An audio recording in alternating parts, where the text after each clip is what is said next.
On passe donc à la présentation de Mathilde Savoie, qui est doctorante en communication à l'Université du Québec à Montréal au sein du groupe Homo Ludens, qui s'intéresse aux pratiques de jeu et à la communication dans les espaces numériques. Son mémoire de maîtrise avait pour sujet les effets du mode narratif de la série Half-Life sur l'engagement de sa communauté de joueurs et de joueuses, dans une approche qui relevait de la sémiopragmatique.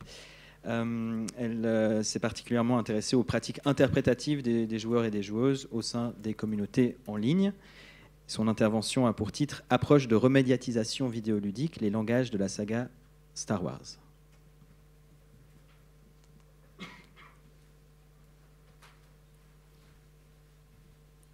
Ça s'en vient. OK, donc bonjour tout le monde.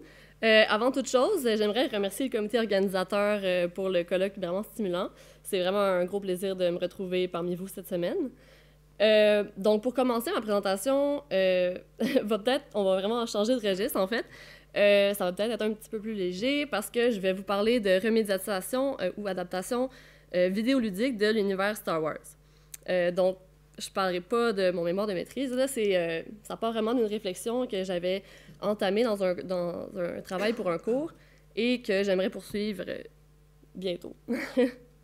Donc, ce que j'aimerais faire, en fait, c'est surtout de dresser les bases ou me donner des outils pour pouvoir éventuellement appréhender quelque chose qui m'a toujours fasciné, c'est-à-dire l'expérience transmédiatique des fans de la saga Star Wars, quand on joue à différents jeux basés sur cet univers-là, qui est à mon sens une expérience qui est souvent teintée de nostalgie, de processus interprétatifs et d'attentes généralement très précises mais divergentes aussi à ce que devrait comporter un bon jeu de Star Wars. Puis là, je vais mettre des guillemets parce qu'on va voir que ça peut vraiment varier d'une personne à l'autre.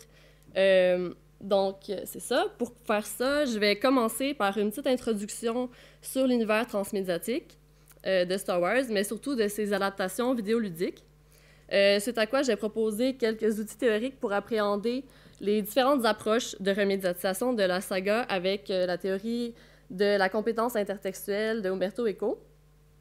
À partir de là, j'aimerais tenter de mettre ces outils à l'épreuve à partir de 2 jeux et ouvrir sur des pistes de réflexion possibles sur l'expérience des jeux Star Wars du point de vue des joueurs pour la suite de cette recherche-là. Donc, je pense que j'ai pas vraiment besoin d'introduire ce qu'est Star Wars. Je suis certaine qu'à peu près tout le monde est familier avec la saga.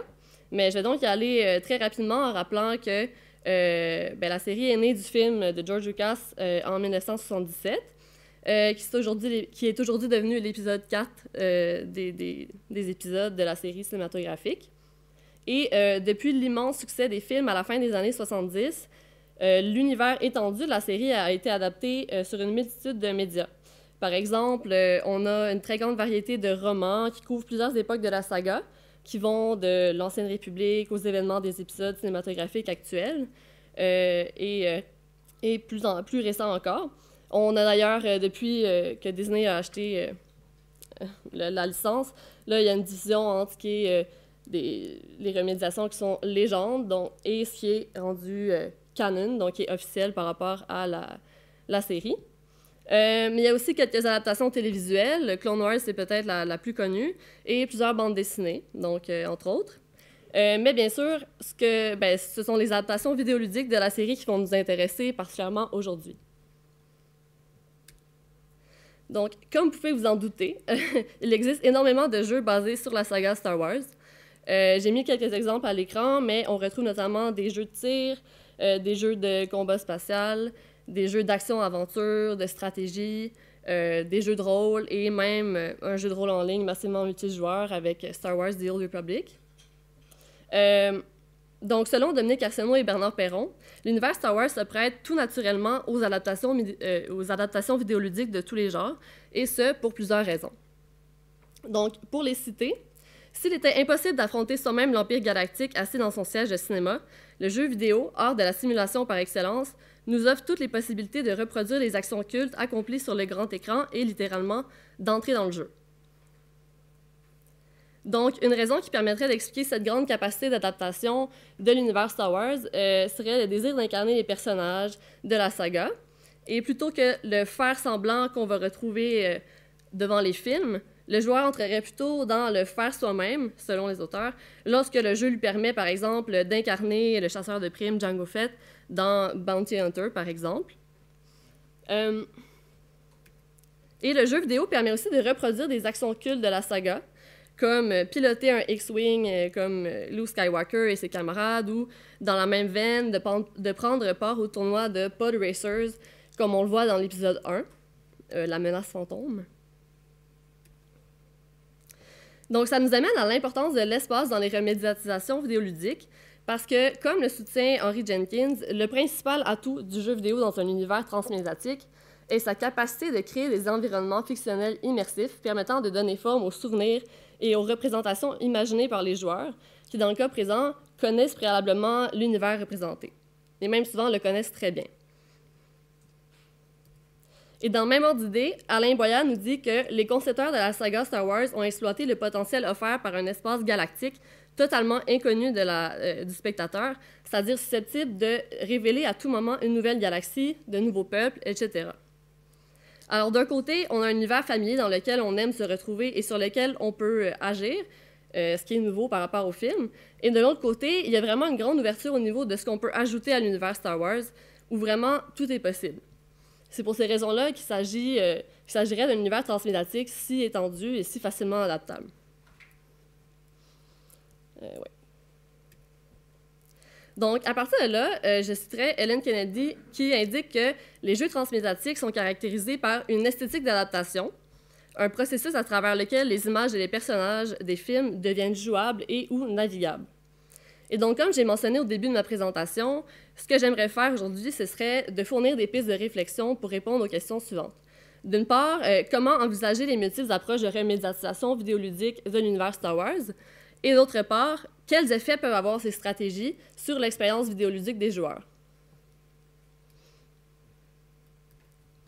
Alors, pour me donner quelques outils théoriques, je suis allée voir Lector in Fabula de Umberto Eco, qui met en place une théorie de la coopération textuelle, qui, comme son nom l'indique, est fondée sur l'idée d'une coopération sur l'énonciation entre l'émetteur et le lecteur d'un texte. Dans cette conception de la production de sens, le texte va informer d'entrée de jeu une certaine lecture par l'entremise d'indices référentiels, mais le sens qui va lui être accordé repose quand même sur la compétence interprétative de son lecteur. Dans cette optique-là, Eco soutient que l'émetteur construit son lecteur modèle en choisissant les degrés de difficulté linguistique, la richesse de ses références et en insérant dans le texte des clés, des renvois, des possibilités, même variables, de lecture croisée. C'est de cette façon-là que le texte prévoit son lecteur. Donc, en somme, toute lecture d'un texte se fait en relation avec une multitude de références qui lui sont extérieures et qui doivent idéalement être prévues par l'émetteur. L'ensemble de ces références constitue alors l'encyclopédie du lecteur et permet de comprendre le texte tel que prévu par l'émetteur. Par contre, ce contenu actualisé-là va aussi être influencé par des circonstances d'énonciation, comme par exemple des informations sur l'émetteur, l'époque, le contexte social du texte, etc. Donc, si on revient à l'encyclopédie, elle comprend un ensemble d'opérations référentielles ou de passages coopératifs qu'Eco répertorie en 6 catégories que vous voyez à gauche de l'écran. Et dans cette présentation-là, je vais surtout m'intéresser principalement aux inférences de scénarios intertextuels qui comprennent tous les systèmes sémiotiques familiers au lecteur. Et pour citer Gérard Genette, l'intertextualité consiste en une relation de coprésence entre deux ou plusieurs textes, c'est-à-dire par la présence effective d'un texte dans un autre. Donc, ça peut aller de la citation, l'allusion, il parle même de plagiat, mais bon, dans le cas qui nous intéresse, ce ne sera pas de ça qu'on va parler. Donc, par rapport à la compétence intertextuelle, ces références peuvent être effectuées à différents degrés. Les fabulae préfabriqués, qu'on peut aussi appeler des scénarios maximaux, seraient des schémas stéréotypés, des règles de genre qui prévoient une organisation narrative très précise du texte. Ensuite, Eco décrit les scénarios motifs comme des schémas assez flexibles, sans pour autant que soient imposées des contraintes précises quant à la succession des événements.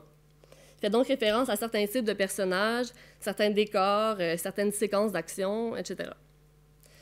Ensuite, du côté des scénarios situationnels, on parle de scénarios qui sont récurrents et très codifiés, qui imposent des contraintes au développement d'une portion de l'histoire. Echo donne l'exemple du duel entre le shérif et le bandit dans les films western, qui est inévitable dans ce genre-là, et qui est toujours filmé de manière similaire avec par exemple des cadrages de plans américains, la petite musique de tension, le tumbleweed qui roule au sol, pardonnez mon français. Et finalement, du côté des topos rhétoriques, il s'agit plutôt d'éléments référentiels précis et d'ordre descriptif par rapport au texte cité. Echo utilise l'exemple du locus amenus ou du lieu idyllique. Donc, les topos seraient par exemple les jardins, la petite brise, le chant des oiseaux, qui constituent cette espèce de lieu idyllique paradisiaque. Donc, un élément référentiel de la saga Star Wars serait par exemple un sable laser, puisque c'est un élément qui fait vraiment partie de l'ADN de l'univers et qu'on va retrouver pratiquement à coup sûr dans chaque film et chaque remédiation de cet univers-là. Donc maintenant, pour analyser les approches de remédiatisation, je m'appuie encore une fois sur Alain Boyard pour souligner que les films sont considérés, à mon sens, comme la source primaire des inférences intertextuelles, ou si on veut, le canal central des différentes stratégies, des différentes adaptations de la série, puisque c'est vraiment de là que tout a commencé avec les films en 1977. Donc, comme Alain Boyard indique, tout prolongement sera inévitablement ramené aux productions cinématographiques et bien sûr évoluer au niveau de sa concordance avec l'univers diégétique des films. Et pour illustrer ça, et avant de poursuivre avec mes deux exemples de jeux, je proposerais que les adaptations plus directes des films, comme on le voit par exemple avec Star Wars épisode 3, Revenge of the Sith, ces adaptations plus directes-là seraient situées principalement au niveau des fabulae préfabriqués ou des scénarios maximaux, puisque l'idée ici, c'est d'adapter des récits des films dans leur ensemble et d'en faire des jeux. Donc, de vraiment reprendre le plus qu'on peut le récit et l'adapter aux médias vidéoludiques. Mais évidemment, c'est pas la seule approche possible et on va essayer de voir comment les autres types de scénarios vont se matérialiser dans d'autres remédiatisations vidéoludiques. Alors, je vais commencer avec le jeu Knights of the Old Republic, qui est paru en 2003 et qui a été développé par BioWare et qui est édité par LucasArts. Le jeu se situe à l'époque de l'Ancienne République, soit environ 4 millénaires avant la formation de l'Empire galactique. Ça coïncide avec la fin de l'épisode 3 dans les films, La Revanche des Sith. KOTOR, c'est un jeu de rôle dans lequel on construit son personnage selon des paramètres qui sont propres au RPG classique. Là, on va choisir l'apparence, choisir une classe de personnage, des compétences particulières, etc.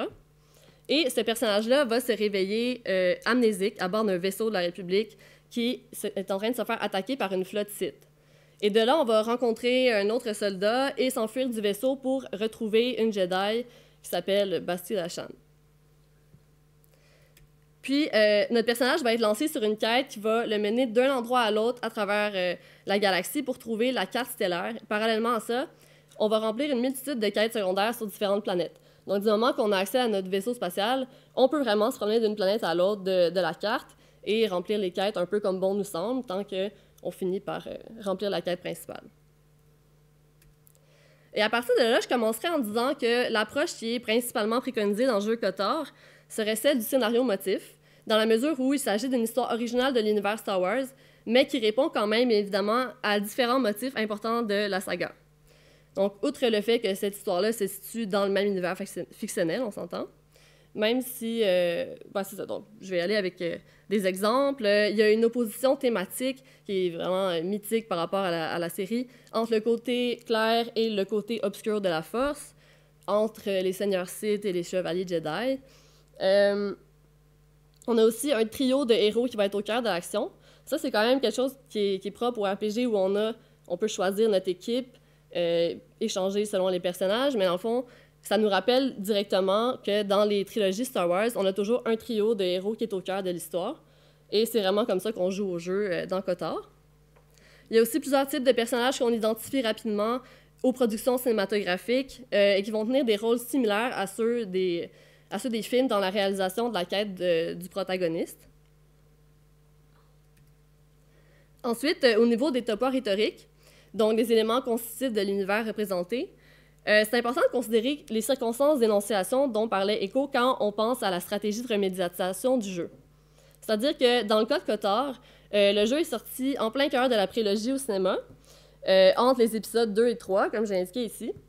Et ce qui ressort de ça, en fait, c'est que même si le récit du jeu a lieu des millénaires avant la prélogie, on va quand même retrouver et reconnaître davantage le même type d'imagerie et de topo rhétorique par rapport à ces 3 films-là que par rapport à la trilogie originale de 77 à 83. Donc, par exemple, simplement au niveau de l'espace, les environnements rappellent vraiment directement ceux qu'on voit dans l'Attaque des clones, par exemple.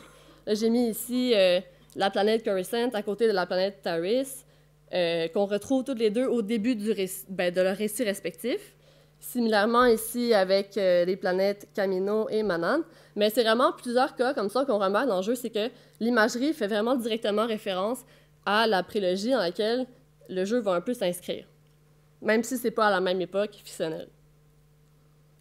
Parallèlement à ça, quand on regarde des images du prochain jeu solo de Star Wars qui va sortir en novembre, on retrouve beaucoup plus d'éléments référentiels qui sont propres aux films qui sont sortis dans les dernières années. Donc, par exemple, ici, on voit le même droïde dont je ne me rappelle plus le numéro de série dans Rogue One et dans le nouveau jeu Jedi Fallen Order. Et il y a plusieurs autres éléments comme ça qu'on va remarquer. Donc, il s'inscrit vraiment dans la lignée des films du moment. Donc, avec KOTOR, l'approche préconisée, c'est vraiment l'expansion de l'univers narratif à travers une nouvelle histoire, des nouveaux personnages et environnements, même si on garde toujours des grands scénarios motifs qui orientent généralement les récits Star Wars. Ensuite, avec mon prochain exemple, dans le fond, dans la série du jeu de tir Star Wars Battlefront, on est vraiment ailleurs, évidemment, d'une part parce que on est dans le genre du FPS, ce qui va comporter des implications qui sont importantes au niveau de la remédiatisation. Alors, dans la série Battlefront en général, le joueur prend part aux guerres qui opposent les deux forces en place à certaines époques temporelles de la saga, sur Terre ou dans l'espace. Moi, je vais un peu plus me concentrer sur ce qui est des scénarios sur Terre. Et dans la version 2017 de Battlefront, le jeu couvre les environnements et les personnages des 3 trilogies de films qui sont parus depuis 1977. Le joueur incarne généralement un soldat, mais peut aussi incarner différents héros connus en accumulant des points au cours de la partie. Puis à des moments, il y a des héros qui vont se libérer. On va pouvoir incarner, par exemple, Darth Maul ou Luke Skywalker quand on a assez de points. Donc, dans le cas présent, l'univers narratif de la saga n'est pas vraiment étendu, mais va plutôt servir de toile de fond à des scénarios qu'on retrouve dans chaque film des 3 trilogies, soit différentes batailles opposant les armées du bien et du mal. Donc, on va avoir l'Empire galactique qui affronte l'Alliance rebelle, les séparatistes qui s'opposent à la République et le Premier Ordre qui fait face à la Résistance. Donc, le jeu me semble principalement orienté en fonction des scénarios situationnels, où on va transposer des synopsis de batailles précis qui sont propres à chaque période temporelle des productions cinématographiques aux jeux vidéo. Et puisque le joueur peut vraiment s'immerger dans l'univers à partir des scénarios situationnels qui sont, somme toute, assez similaires les uns les autres, on tente de rendre les environnements de jeu les plus réalistes possibles pour permettre aux joueurs une meilleure immersion diégétique. Arsenault et Picard parlent ici de la sensation d'être au cœur d'un monde fictionnel représenté, qui met surtout sur la dimension spatiale du jeu vidéo. Alors, dans le cas d'une remédiatisation d'une production préexistante, ce réalisme-là va passer par une grande cohérence avec l'univers de base et par la richesse encyclopédique qui va être offerte aux joueurs. Alors, au niveau des topos rhétoriques, Battlefront 2 va en quelque sorte littéralement développer une petite encyclopédie des armes, des types de bataillons ou encore des planètes où se déroule le jeu. Par exemple, on voit ici des petits descriptifs pour chaque apparence de Clone Trooper qui est disponible et qui vont permettre de bien les ancrer dans l'encyclopédie intertextuelle de l'univers Star Wars. Donc, quand on choisit une armure, par exemple, là, on a une description qui parle de l'historique fictionnel de cette apparence-là. Mais ça devient quand même intéressant quand le jeu essaie de représenter cet univers-là de la manière la plus convaincante et détaillée possible, mais que le jeu va permettre quand même à des héros de périodes temporelles complètement différentes de s'affronter dans un même scénario de bataille, comme on voit ici Rey, qui est la héroïne de la trilogie les plus récente des films, qui peut, par exemple, se battre contre Darth Maul, qui est un vilain issu de la prélogie. Alors, à la suite du jeu Battlefront 2 en 2017, il y a vraiment eu un gros débat dans la communauté à savoir si la disposition des héros en mode cross-era, c'est comme ça qu'ils appelaient ça, nuisait à l'immersion diégétique des joueurs ou si, au contraire, elle leur permettait pas de plutôt vivre des fantasmes de Star Wars avec ces combats-là. Donc, par exemple, moi, c'était mon fantasme de pouvoir voir tel héros aux côtés de tel héros, même s'ils n'ont aucunement rapport dans la temporalité diégétique. Et par ailleurs, le mode Cross Era a été retiré du jeu éventuellement parce que, entre autres, il y avait beaucoup de commentaires négatifs par rapport à ça au sein de la communauté. Et quand je disais au début que la présentation des attentes, quand je disais au début de la présentation que les attentes sur ce que devrait être un bon jeu Star Wars étaient vraiment divergentes, je pensais notamment à ce type de situation-là où les joueurs vont débattre sur des particularités des jeux qui pourraient sembler peut-être anodines, mais qui vont en fait toucher des cordes sensibles chez les fans de la saga. Alors, dans un chapitre sur l'expérience des fictions transmédiatiques, Tosca et Klastrup, je m'excuse si je massacre les noms, présentent un modèle de l'expérience transmédiatique en la situant à la rencontre de l'univers comme tel, de la plateforme médiatique empruntée et de ses affordances, et finalement du consommateur, ou dans notre cas, on va dire du joueur. Donc, aujourd'hui, j'ai essayé de dresser quelques pistes de réflexion, surtout en ce qui concerne les représentations de l'univers sur le média vidéoludique, mais les questions qui sont reliées aux joueurs seraient pour moi à aborder éventuellement.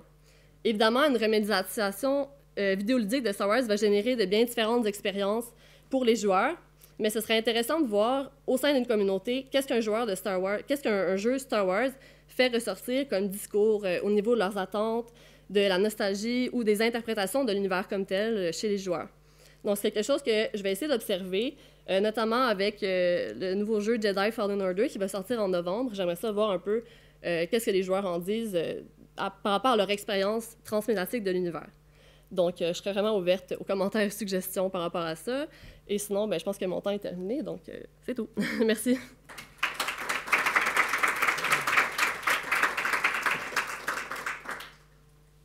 Merci beaucoup. On glisse gentiment avec cette présentation du côté des langages des médias.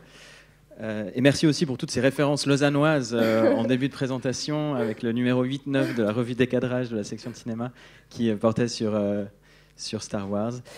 C'était certainement un des premiers articles, avec l'article de Bernard Perron et Dominique Arsenault sur le jeu vidéo ici à Lausanne. Donc c'est drôle de boucler la boucle. Merci beaucoup, Mathilde, pour ta présentation. C'est super. Ça me remémorait quand je jouais à Knights of the Old Republic. Et puis, ce qui m'avait sauté aux yeux à l'époque, c'est que même si on est, en théorie, dans une fabula différente, avec des personnages différents et puis un conflit central différent, on perçoit tous une espèce de résonance ou d'écho, de topoi ou de frame situationnel que tu évoquais et que tu décrivais. Au point où je me suis posé la question, donc si on va dans le livre de Linda Hutcheon, Theory of Adaptation, pour elle, une adaptation, c'est une transposition annoncée comme telle et extensive d'un texte. Donc clairement, Knights of the Old Republic n'est pas, selon ces définitions-là, une adaptation d'un film Star Wars, par exemple. Mais je me suis posé la question, à force d'évoquer la relation de Leia et Han Solo à travers tel autre personnage, à force d'évoquer un trait de personnalité de tel personnage, le caractère ordurier de Han Solo dans tel droïde, est-ce que vraiment, on parle vraiment d'un bel univers transmédiatique en expansion avec des nouveaux récits et des nouveaux personnages, ou au contraire, est-ce qu'on n'est pas en train de faire une espèce d'adaptation camouflée, un peu comme furtive? C'est sûr que c'est fragmentaire par rapport au texte source, mais on retrouve tellement on récupère tellement de contenu.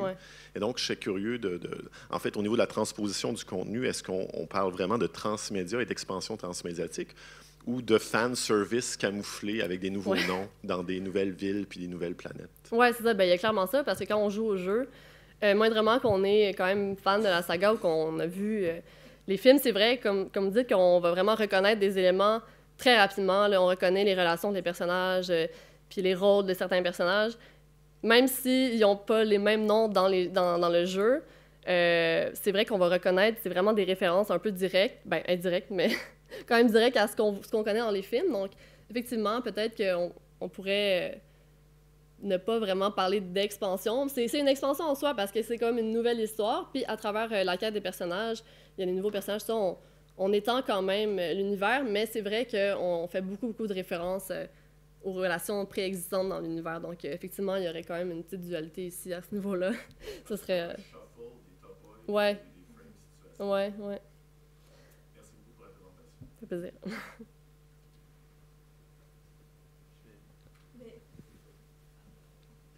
Non, mais ça va comme ça. C'était juste sur la question.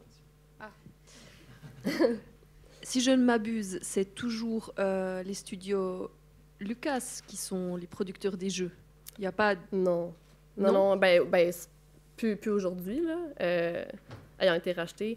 Mais par exemple, les Battlefront, là, c'est DICE qui développe, puis c'est édité par EA. Le nouveau jeu qui va sortir, le nouveau jeu solo, ça, c'est Respawn, je pense, qui développe le jeu. Mais c'est EA, surtout, là, qui est derrière les jeux en ce moment. Mais à l'époque, oui, c'était LucasArts. Et ils ont le droit de reprendre tous les visuels aussi, la typo, exactement comme... Je suis pas trop au courant du côté légal de la chose, là, mais oui, définitivement. Ils ont les droits. D'accord.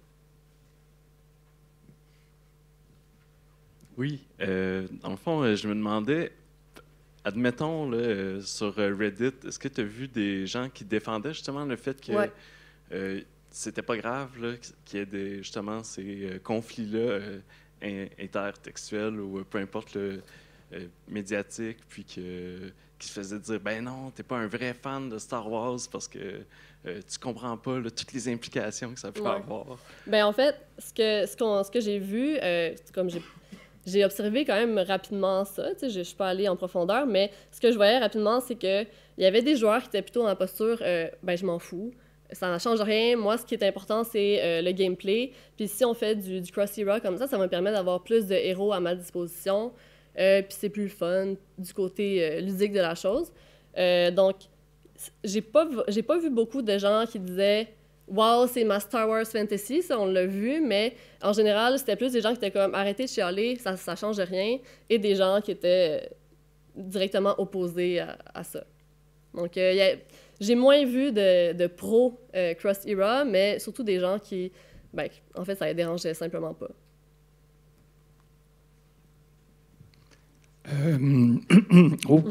Bonjour, merci. Pour rebondir sur, je ne connais pas votre nom, mais votre prénom? Marc? Carl, OK. Pour rebondir sur ce que Carl disait, je ne peux pas sortir le traductologue en moi, mais Roman Jakobson parlait de 3 types de traduction, puis dans le cas des jeux vidéo, on parle souvent de traduction intersémiotique. Donc, à ce moment-là, ça serait peut-être plus une traduction intersémiotique à cause des motifs récurrents, puis avez-vous pensé aborder cet angle-là plutôt que de parler de l'expansion? Ouais, non, OK. Mais j'aimerais ça qu'on en parle après, parce que c'est sûr que je prendrai des notes là-dessus, ce serait intéressant. OK, ben, on en parlera après. Ben, on peut en parler maintenant, mais c'est juste... Non, mais de toute façon, je suis pas assez ferré en Roman Jakobson pour vous sortir toute la théorie comme ça, là. Mais ouais, on en reparlera. D'autres questions? Il nous reste quelques minutes. Moi, je vais peut-être revenir comme Francis sur la notion... Enfin, moi, je trouve fascinant cette notion de cross-era. Moi, je ne l'avais jamais vue avant. Je pense que c'est une variation sur crossover, mais interne à un univers fictionnel et sur le temps. Je trouve ça assez incroyable. Est-ce que tu penses que c'est un terme qui s'est construit qui a été construit dans les communautés de pratique Star Wars, ou est-ce que c'est quelque chose que tu aurais vu ailleurs ou qui... Ben moi, je l'ai seulement vu dans les communautés Star Wars. Ben, après, peut-être qu'il y a d'autres communautés qui empruntent ce terme-là, mais moi, je l'ai vu vraiment en allant sur les forums des différentes plateformes de la communauté. Puis c'était vraiment le terme désigné de la chose, même si je pense pas que DICE ou EA, quand ils ont annoncé le jeu, ils n'ont pas employé ces termes-là, mais c'est de la communauté qui l'a fait émerger, je pense. Après, c'est ça, je suis allée quand même un peu rapidement, mais j'aimerais ça aller voir un peu plus loin, plus en profondeur dans la communauté. Super, merci. Merci beaucoup pour cette présentation.